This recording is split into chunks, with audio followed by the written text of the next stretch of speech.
We are going to be reading Schooled by Gordon Korman. Chapter 1. Name Capricorn Anderson. I was 13 the first time I saw a police officer up close. He was arresting me for driving without a license. At the time, I didn't even know what a license was. I wasn't too clear on what being arrested meant either. But by then they were loading Rain onto a stretcher to rush her in for x-rays, so I barely noticed the handcuffs the officer slapped on my wrist. "Who's the owner of this pickup?" "It belongs to the community," I told him. He made a note on a ring-bound pad. "What community? Golf club? Condo deal?" "Garland Farm." He frowned. "Never heard of that one." Rain would have been pleased. That was the whole point of the community, to allow us to escape the money-hungry rat race of modern society. If people didn't know us, they couldn't find us, and we could live our lives in peace. "It's an alternative farm commune," I explained. The officer goggled at me. "Alternative? You mean like hippies?" "Rain used to be one back in the 60s. There were 14 families at Garland then. Now it's just Rain and me." I tried to edge my way toward the nursing station. I have to make sure she's okay." He was unmoved. "Who is this Rain? According to her social security card, the patient's name is Rachel Esther Rosenblatt." "Her name is Rain, and she's my grandmother," I said stiffly. "She fell out of a tree." He stared at his notes. "What was a 67-year-old woman doing up in a tree?" "Picking plums," I replied defensively. "She slipped." "So you drove her here, at 13. "I drive all the time," I informed him. "Rain taught me when I was 8. Sweat appeared on his upper lip. "And you never thought of just dialing 911? I regarded him blankly. "What's 911? "The emergency number on the telephone." I told him the truth. "I've talked on the telephone a couple of times in town, but we don't have one." He looked at me for what seemed like forever. "What's your name, son?" "Cap. It's short for Capricorn." He unlocked my handcuffs. I was unarrested. How could an able-bodied teenager allow his grandmother to scale a plum tree? Simple. She wasn't my grandmother at the time. She was my teacher. I was homeschooled. That was the law. Even on a tiny farm like ours, you have to get an education. No school bus could ever make it up the rutted, snaking dirt road that led to Garland, but transportation wasn't the only problem.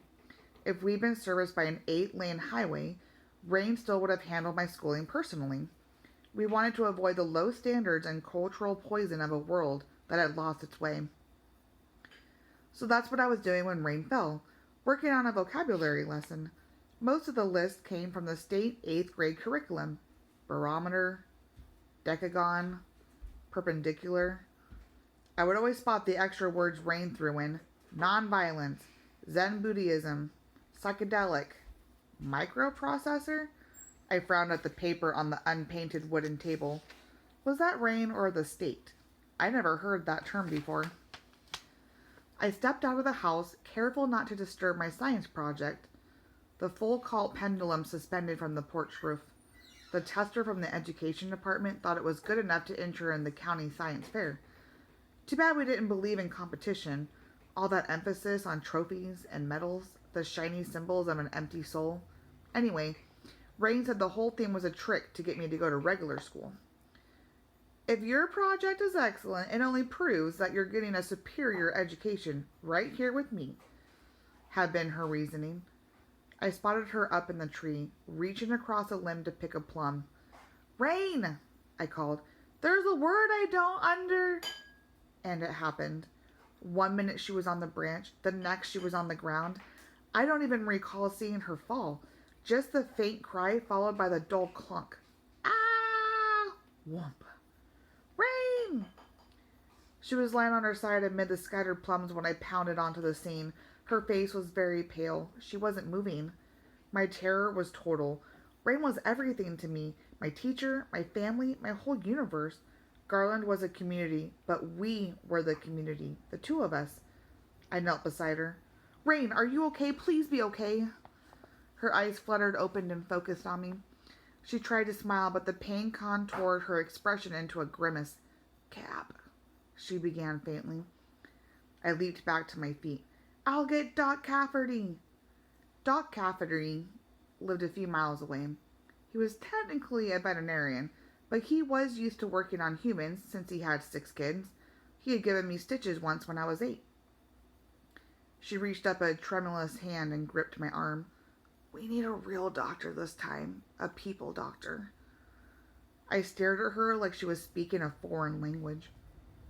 Doc Cafferty had filled all of Garland's medical needs as long as I could remember. She spelled it out. You're gonna have to take me to the hospital. Rain always said that anger upsets the balance inside a person. So when you yell at somebody, you're attacking yourself more than whoever it is you're yelling at. Falling out of the tree must have made her forget this, because when the nurses finally let me in to see her, she was screaming at the doctor at top volume. I can't do 8 weeks of rehab. I can't do 8 days. You've got no choice, the doctor said matter-of-factly. You have a broken hip. It has to be pinned. After that, you'll need extensive physical therapy. It's a long process, and you can't ignore it just because it doesn't fit in with your plans. You're not listening, Rain shrilled. I am the caregiver to my grandson, the only caregiver. What about the parents? The doctor asked. Where are they? She shook her head. Long dead. Malaria. They were with the Peace Corps in Nambia. They gave their lives for what they believed in. That sounds worse than it is. But I never knew my parents except from old pictures. They left when I was little. Besides, the rule at Garland back then was that we all belonged to each other, and it didn't matter who was related by blood. I have a few vague recollections of other people in the community when I was really young, but whether they were my parents or not, I can't tell. Anyway, it's impossible to miss what you never had. I rushed to my grandmother's bedside. Are you okay? Is your leg all fixed up? She looked grave. We've got a problem, Cap, and you know what we do with problems. We talk it out, think it out, work it out, I said readily. It had been that way since the very beginning of Garland in 1967, long before I was born. Now that there was only 2 of us, Rain still gave me a full vote. She never treated me like I was just a kid. The doctor was growing impatient. How about cousins, or maybe a close friend from school? I'm homeschooled, I replied. The doctor sighed. Mrs. Rosenblatt. That name hasn't applied to me for decades. You can call me Rain. All right, Rain. I'm admitting you now. We'll operate in the morning, and I'll call social services to see what arrangements can be made for your grandson. That was when I started to worry about what was going to happen to me.